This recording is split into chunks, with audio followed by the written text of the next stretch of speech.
Dear students, welcome. मैं Shyam Kumar Singh welcome you. Today we study lesson 2 a letter to God of class 10th from prose section. Dear प्रिय विद्यार्थियों, आज हम class 10th के lesson 2 pros section से ए letter to God का अध्ययन करने वाले हैं। जो शेष बचा हुआ भाग है उसका अध्ययन हम करेंगे। आइए शुरू करते हैं। What faith I wish I had the faith of man who wrote this letter, starting up a correspondence with God. What faith, कितनी आस्था, कितनी अटूट विश्वास, कितनी गहरी आस्था। I wish, काश।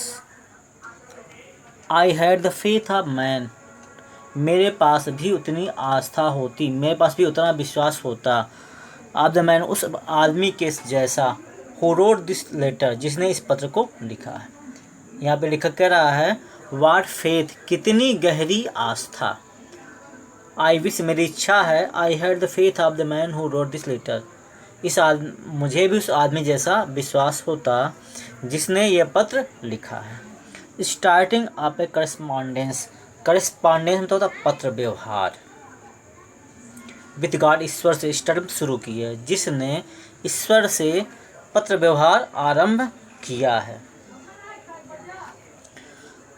So in order to shake the writer's faith in God, the postmaster came up with an idea, answered the letter. So इसलिए in order to shake the writer's faith in God, ईश्वर में लेखक की आस्था को बनाए रखने के लिए the postmaster came up with an idea. Post master मतलब डाकपाल के मन में एक विचार आया। ईश्वर के प्रति लेखक की आस्था को बनाए रखने के लिए डाकपाल के मन में एक विचार आया। आंसर द लेटर, पत्र का जवाब देने का, मतलब पत्र का जवाब दें, ऐसा डाकपाल के मन में विचार आया।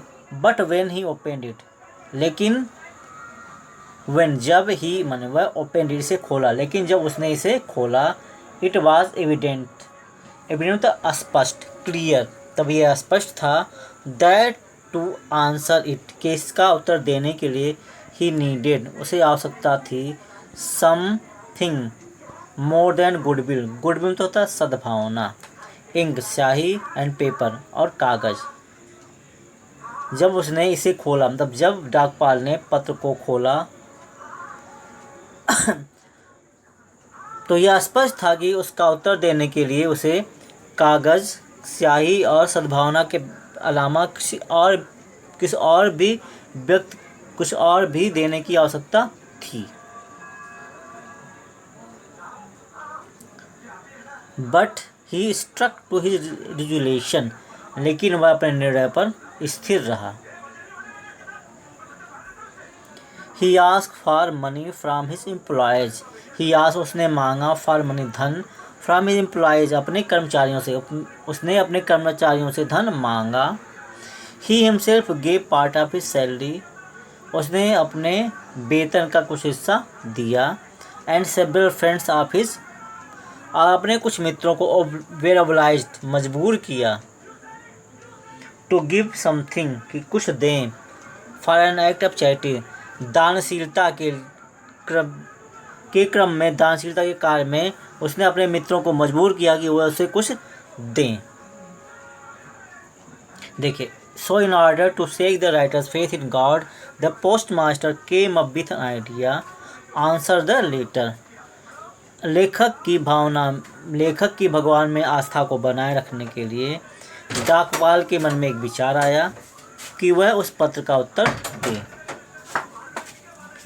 But when he opened it, it was evident that to answer it, he needed something more than goodwill, ink and paper.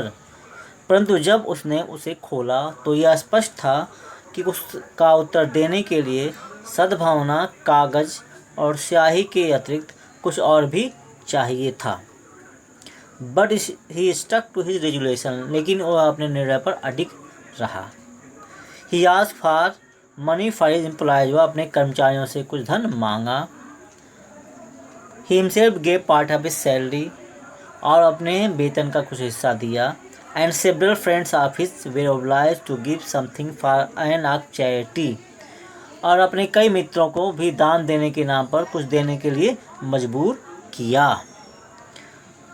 It was impossible for him to gather together the 100 pesos, so he was able to send the farmer only a little more than half.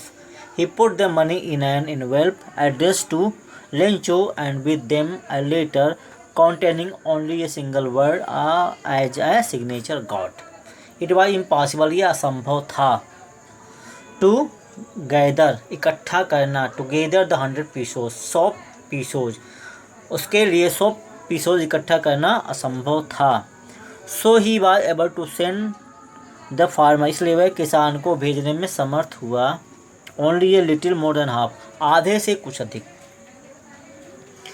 It was impossible for him to gather together the 100 pesos, so he was able to send the farmer only a little more than half, उसके लिए 100 pesos इकट्ठे करना असंभव हो गया था, इसलिए वह उस किसान को आधी राशि से कुछ अधिक ही भेजने में समर्थ